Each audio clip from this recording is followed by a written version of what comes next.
நான் இப்போ எங்கே இருக்கேன்னா மரங்களின் மாநாடு வருகின்ற சனிக்கிழமை அண்ணன் சீமான் அவர்கள் தலைமையில் நடக்க இருக்கக்கூடிய இந்த மரங்களின் மாநாடு திருத்தணியிலிருந்து நான் பேசிகிட்டு இருக்கேன். ஏன் இந்த இடத்துல இருக்கேன் அப்படின்னா, திருத்தணி இதுதான் என்னுடைய சொந்த ஊர், என்னுடைய சொந்த தொகுதி, எல்லாமே வந்து திருத்தணி தான். நிறைய கிரிட்டிசைஸ்லாம் பண்ணாங்க இல்லையா, என்ன சீமான் அவர்களை பற்றி மரத்துக்கிட்டலாம் பேச போகிறாரா, ஏதாவது பைத்தியக்காரத்தனமா இருக்கு, இதெல்லாம் எப்படி சாத்தியமாகும், இதெல்லாம் முட்டாள்தனமா இருக்கு, திரு சீமான் வந்து பின்னோக்கி கொண்டு போறாரு அப்படின்னு சொல்லிட்டு நிறைய கிரிட்டிசைஸ்லாம் பண்ணாங்க. இந்த உலகிற்காக, இந்த புவி பந்திற்காக ஒரு நல்ல விஷயத்தை நடத்தக்கூடிய ஒரு மனிதருக்கு இவங்க வைக்கக்கூடிய பேர் என்னன்னா முட்டாள்தனம். அண்ணன் சீமான் அவர்கள் மட்டும் ஏன் இந்த உலகத்தை பற்றி கவலைப்படுகின்றார்?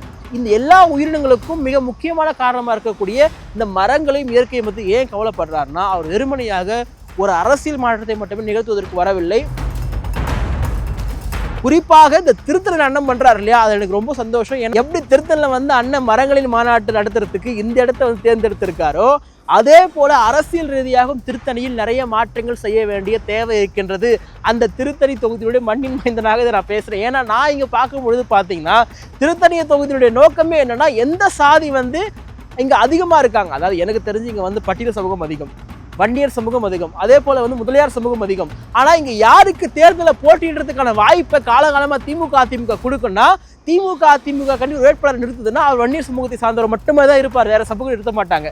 ஒருவேளை திமுக கூட்டணியில காங்கிரஸ் கட்சி கொடுத்துட்டா அவர் வந்து முதலியார் சமூகத்தை சார்ந்தவங்களா இருப்பாங்க. ஆனா திருத்தணி தொகுதியில எனக்கு தெரிஞ்சு எந்த திராவிட கட்சியும் ஒரு பட்டியல் சமூகத்தை சார்ந்த ஒருத்தரை வேட்பாளர் நிறுத்தின வரலாறே கிடையாது. அப்படிப்பட்ட திராவிட கட்சிகளால் சாதி இறுக்கம் நிறைந்த ஒரு தொகுதியாக கட்டப்பட்டுள்ள இந்த திருத்தணி தொகுதியில் அண்ணன் அவர்கள் இந்த மரங்களின் மாநாட்டை நடத்துவதன் மூலமாக வெறுமனையாக ஒரு இயற்கை புரட்சி மட்டும் கிடையாமல் ஒரு அரசியல் புரட்சியும் தொடங்கும் என்பதை நான் புரிந்து கொள்கிறேன். நிம்மதி ப்ராப்பர்ட்டி மேனேஜ்மெண்ட், உங்கள் பழைய வீட்டை புதிய வீடாக மாற்றலாம் வாங்க. உலகெங்கும் பரவி வாழக்கூடிய என்னுடைய தமிழ் உறவுகளுக்கு வணக்கம். நான் இப்போ எங்கே இருக்கேன்னா மரங்களின் மாநாடு வருகின்ற சனிக்கிழமை அண்ணன் சீமான் அவர்கள் தலைமையில் நடக்க இருக்கக்கூடிய இந்த மரங்களின் மாநாடு திருத்தணியிலிருந்து நான் பேசிகிட்டு இருக்கேன். ஏன் இந்த இடத்துல இருக்கேன் அப்படின்னா, திருத்தணி இதுதான் என்னுடைய சொந்த ஊர், என்னுடைய சொந்த தொகுதி, எல்லாமே வந்து திருத்தணி தான். ஸோ இந்த இடத்துலேருந்து என்னோடய வீடே பார்த்தீங்கன்னா ஒரு 2 கிலோமீட்டர் தான் இருக்கும் இங்கேருந்து. இந்த இடத்துல தான் அண்ணன் சீமான் அவர்கள் நான் நின்று பேசக்கூடிய, இதுக்கு அப்படியே எதிரெடுத்து இருக்கக்கூடிய அந்த தனியாருடைய தோட்டத்தில் தான் பார்த்தீங்கன்னா அண்ணன் சீமான் அவர்கள் மரங்களின் மாநாடை வந்து நடத்த போகிறாரு. நிறைய கிரிட்டிசைஸ்லாம் பண்ணாங்க இல்லையா, என்ன சீமான் அவர்களை பற்றி மரத்துக்கிட்டலாம் பேச போகிறாரா, ஏதாவது பைத்தியக்காரத்தனமாக இருக்குது, இதெல்லாம் எப்படி சாத்தியமாகும், இதெல்லாம் முட்டாள்தனமாக இருக்குது, திரு சீமான் வந்து பின்னோக்கி கொண்டு போகிறாரு அப்படின்னு சொல்லிட்டு நிறைய கிரிட்டிசைஸ்லாம் பண்ணாங்க. அதாவது மரங்களின் மாநாடு, இயற்கையை பாதுகாக்க போகிற மரங்களை அதிகமாக நடனம், நம்ம இந்த பூமி வந்து வெப்பமயமாகுது, கடல் மட்டம் உயருது, பனிக்கட்டிகள்லாம் உருகுது அப்படின்னு சொல்லிட்டு இந்த உலகிற்காக, இந்த புவி பந்திற்காக ஒரு நல்ல விஷயத்தை நடத்தக்கூடிய ஒரு மனிதருக்கு இவங்க வைக்கக்கூடிய பேர் என்னன்னா முட்டாள்தனம். குறிப்பாக இந்த மரம் நடுறதுலேருந்து முதல்ல என்னுடைய ஆரம்பம் எங்கே தொடங்குச்சுன்னு ஒன்று இருக்கு இல்லை. இப்போ நான் வந்து அடிப்படையில் பார்த்தீங்கன்னா, நான் வந்து 11ஆம் 12ஆம் படிக்கும்பொழுது பார்த்தீங்கன்னா, நான் வந்து என்எஸ்எஸ் இருந்தேன், நேஷ்னல் சர்வீஸ் ஸ்கீம், நாட்டு நலப்பணி திட்டம் அப்படின்னு சொல்லக்கூடிய அந்த என்எஸ்எஸ்ல வந்து நான் இருந்தேன் நான். அப்போது எங்களோட என்எஸ்எஸ்ஸுடைய வேலையை என்னென்னா வந்து பார்த்தீங்கன்னா மரம் நடுறது தான். இந்த மரம் நடுறது, இயற்கை சார்ந்த விஷயங்களை பண்ணுறது, இது போன்றதுலாம் பார்த்தீங்கன்னா ஆரம்பத்திலே வந்து எங்களுடைய பணியை வந்து தொடங்கும். இதுதான் அந்த திட்டத்துடைய நோக்கமே பார்த்தீங்கன்னா, மரங்களை நடணும், இயற்கையை பாதுகாக்கணும், எல்லாத்தையும் சுத்தமாக வச்சுக்கணும் அப்படின்றத திட்டத்துடைய நோக்கமே. அந்த திட்டத்தில் தான் பார்த்தீங்கன்னா நான் வந்து இருந்துட்டு இருந்தேன். ஸோ அப்போதுலேருந்தே பார்த்தீங்கன்னா இந்த மரங்கள் குறித்த விஷயங்கள், மரம் நம்ம நடணும் அப்படின்ற விஷயங்கள் பார்த்தீங்கன்னா அங்கே தான் எனக்கு ஆர்வமாகுது. சரி, இப்போ இது அரசியல் ரீதியாக நீங்கள் பார்ப்போம். இன்னைக்கு எந்த கட்சி வந்து இங்கே சுற்றுச்சூழல் குறித்து எனக்கு பேசுது? நிறைய கட்சியில் பார்த்தீங்கன்னா எனக்கு தெரிஞ்ச சீமான் அவர்கள் நாம் தமிழ் கட்சியில் வந்து சுற்றுச்சூழல் பாசறை அப்படின்னு ஒன்று தொடங்கினார் இல்லையா, அப்படி தொடங்கினதுக்கு பிறகுதான் பல இடத்துல சுற்றுச்சூழல் பாசறைலாம் தொடங்கியிருப்பாங்க. எனக்கு தெரிஞ்சு இன்னைக்கு திமுக கூட சுற்றுச்சூழல் அணி தான் இருக்குன்னு நான் நினைக்கிறேன். ஆனால் அவங்க என்ன விதமாக செயல்பாடு பண்ணிட்டு இருக்காங்க அப்படின்றது ஒரு $1 மில்லியன் கொஸ்டின். ஆனால் அண்ணன் சீமான் இந்த சுற்றுச்சூழல் பாசறை மூலமாக எத்தனையோ மாநாடுகள் நடத்தியிருக்காரு. அது ரொம்ப முக்கியமானது. இன்னைக்கு இங்கே திருத்தணியில் நடத்தக்கூடிய மாநாடு மரங்களின் மாநாடு. அப்போ மரங்களின் மாநாடுனா மரங்களோட போய் பேசுவாரா அப்படின்னு சொல்லிட்டு ஒரு கேள்வி இருக்கு இல்லையா. ரொம்ப அது வேடிக்கைத்தனமாக சில பேருக்கு, எங்க மரங்கிட்டலாம் போய் என்ன பேச முடியுமா அப்படின்னு சொல்லிட்டு கேட்பாங்க. ஆனால் உண்மை என்ன அப்படின்னா, பொதுவாகவே வந்து இப்போ மரங்களுக்கு எந்த உணர்வுமே இல்லையான்னு கேட்டால் நிச்சயமாக மரங்களுக்கு உணர்வு இருக்கிறது. அது என்ன உணர்வுனா, இப்போ ஒரு மரம் வளரணும்னா நீர் தேவை, வெளிச்சம் தேவை, இது ரெண்டும் வந்து ரொம்ப முக்கியமானது. ஒரு மண்ணில் ஒரு மரத்தை வச்சுட்டா மட்டுமே வளர்ந்துருமான்னு கேட்டால் வளராது. அதுக்கு வந்து சூரியனுடைய அந்த வெளிச்சம் கட்டாயமாக தேவை. அப்போது எந்த பக்கம் சூரியன் இருக்கின்றதோ அந்த பக்கம் அந்த மரம் தன்னை அதை நோக்கி அதை ஈர்த்து செய்வதற்கான அந்த குணாதிசயம் வந்து மரத்துக்கு வந்து இயற்கையாகவே உண்டு. அதே போல் தண்ணீரை வந்து உறிந்து கொள்ளும். அது இப்போ நம்ம தண்ணி எங்கேயோ ஊற்றுவோம், ஆனால் பக்கத்தில் இருக்கிற மரம் பார்த்தீங்கன்னா வளர்ந்துட்டு இருக்கும். அப்போது இந்த தண்ணியை தன்னுடைய வேர்கள் மூலமாக மரம் பார்த்தீங்கன்னா கடத்திட்டு இருக்கு. இப்போது மரம் என்பது ஒரு உயிரினம் அப்படின்றத நம்ம ரொம்ப தெளிவாயிட்டோம். ஆனால் மரம் என்பது நமக்கு அக்ரின்னு தெரியும், மரத்துக்கு வந்து காது கிடையாது தெரியும், மரத்துக்கு கண்ணு கிடையாது தெரியும், எல்லாமே தெரியும். ஆனாலுமே அந்த மரங்களோட பேசுறது அப்படின்றது வந்து ஏதோ முட்டாள்தனம் அப்படிலாம் கிடையாது. நம்ம அந்த மரங்களை வந்து பாதுகாக்கணும். அந்த மரங்களை பாதுகாத்து நம்ம அடுத்த தலைமுறைக்கு இந்த பூமியை நம்ம வந்து ஒரு வெப்பமடைதலிருந்து காப்பாற்றணும். இந்த புவிப்பந்தை காப்பாற்ற வேண்டிய பொறுப்பு நம்ம எல்லாருக்குமே இருக்குது. இப்போ உதாரணத்துக்கு நான் சில டேட்டா மட்டும் நான் சொல்கிறேன். நான் மரங்கள் வந்து நம்ம இல்லாமல் எல்லாத்தையும் வெட்டி வீசிட்டோம்னா என்னென்ன விதமான பாதிப்புகள் இந்த புவிப்பந்துக்கு ஏற்படும்னா, வெப்பநிலை உயர்வு, கடல் மட்டம் அதிகரித்தல், பனிக்கட்டிகள் உருகுதல், இந்த வறட்சி, புயல், மழை இதெல்லாம் பார்த்தீங்கன்னா ஒரு மாறுதலோடு இருக்கும். அதே போல் உயிரின அழிவு இதெல்லாம் நோக்கி வந்து இந்த மரங்கள் வந்து நம்ம வந்து அதிகமாக அழிக்கிறதுல நடைபெறுது. நம்ம மரம் வச்சா என்ன வந்துடும்? மரம் இருக்கிறதுனால தான் மழை வருது அப்படின்னு கிடையாது. நம்ம வந்து 2 விஷயம் ஒன்று புரிஞ்சுக்க வேண்டியது இருக்குது.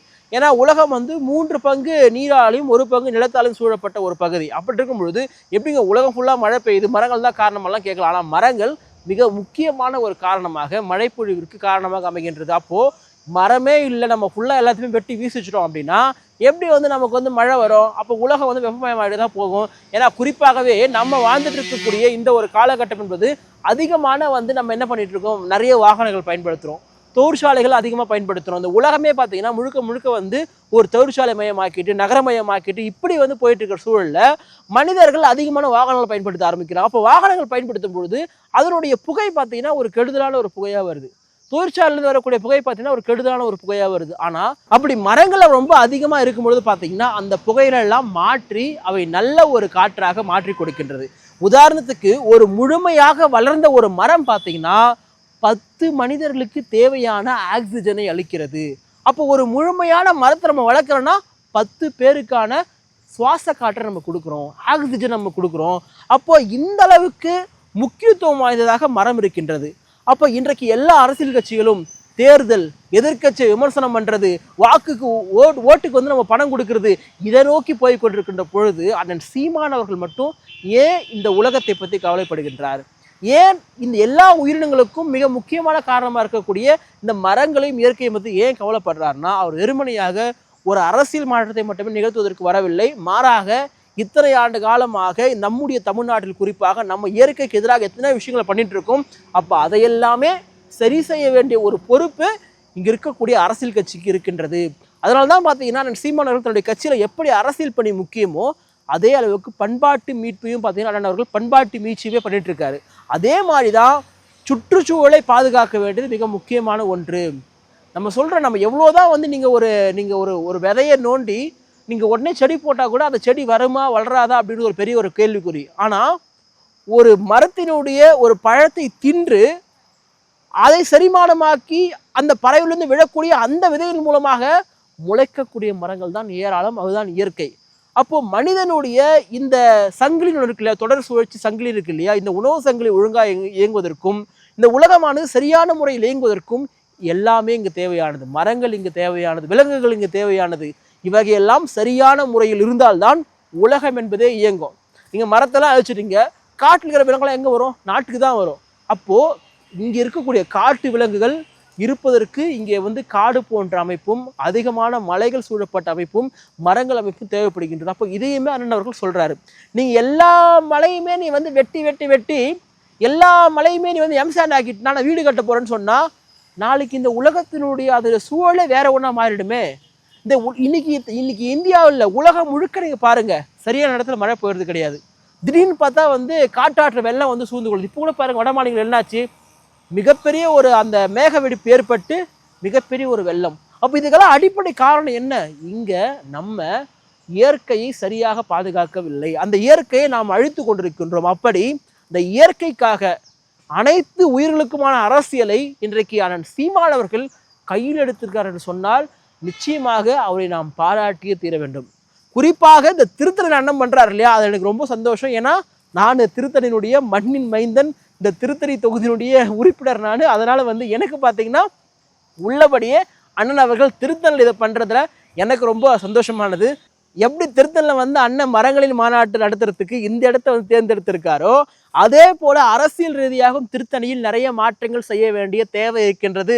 அந்த திருத்தணி தொகுதியுடைய மண்ணின் மைந்தனாக இதை நான் பேசுறேன். ஏன்னா நான் இங்க பார்க்கும் பொழுது பார்த்தீங்கன்னா திருத்தணி தொகுதியுடைய நோக்கமே என்னன்னா எந்த சாதி வந்து இங்க அதிகமா இருக்காங்க, அதாவது எனக்கு தெரிஞ்சு இங்க வந்து பட்டியல் சமூகம் அதிகம், வன்னியர் சமூகம் அதிகம், அதே போல வந்து முதலியார் சமூகம் அதிகம். ஆனா இங்க யாருக்கு தேர்தலை போட்டியிடுறதுக்கான வாய்ப்பை காலகாலமா திமுக அதிமுக கொடுக்குன்னா திமுக அதிமுக கண்டி ஒரு வேட்பாளர் நிறுத்துதுன்னா அவர் வன்னியர் சமூகத்தை சார்ந்தவர் மட்டுமே தான் இருப்பார், வேற சமூகம் நிறுத்த மாட்டாங்க. ஒருவேளை திமுக கூட்டணியில காங்கிரஸ் கட்சி கொடுத்துட்டா அவர் வந்து முதலியார் சமூகத்தை சார்ந்தவங்களா இருப்பாங்க. ஆனா திருத்தணி தொகுதியில எனக்கு தெரிஞ்சு எந்த திராவிட கட்சியும் ஒரு பட்டியல் சமூகத்தை சார்ந்த ஒருத்தரை வேட்பாளர் நிறுத்தின வரலாறே கிடையாது. அப்படிப்பட்ட ஒரு சாதி இறுக்கம் நிறைந்த திராவிட கட்சிகளால் சாதி இறுக்கம் நிறைந்த ஒரு தொகுதியாக கட்டப்பட்டுள்ள இந்த திருத்தணி தொகுதியில் அண்ணன் அவர்கள் இந்த மரங்களின் மாநாட்டை நடத்துவதன் மூலமாக வெறுமனையாக ஒரு இயற்கை புரட்சி மட்டும் கிடையாமல் ஒரு அரசியல் புரட்சியும் தொடங்கும் என்பதை நான் புரிந்து கொள்கிறேன். இந்த மரங்களின் மாநாட்டை நடத்தக்கூடிய அண்ணன் சீமான் அவர்களுக்கும் நாம் தமிழர் கட்சிக்கும் என்னுடைய சார்பாகவும் நம்முடைய வாய்ஸ் ஆஃப் தமிழ்நாடு ஊடகத்தின் சார்பாகவும் என்னுடைய மனதார நன்றிகள். நன்றி, வணக்கம்.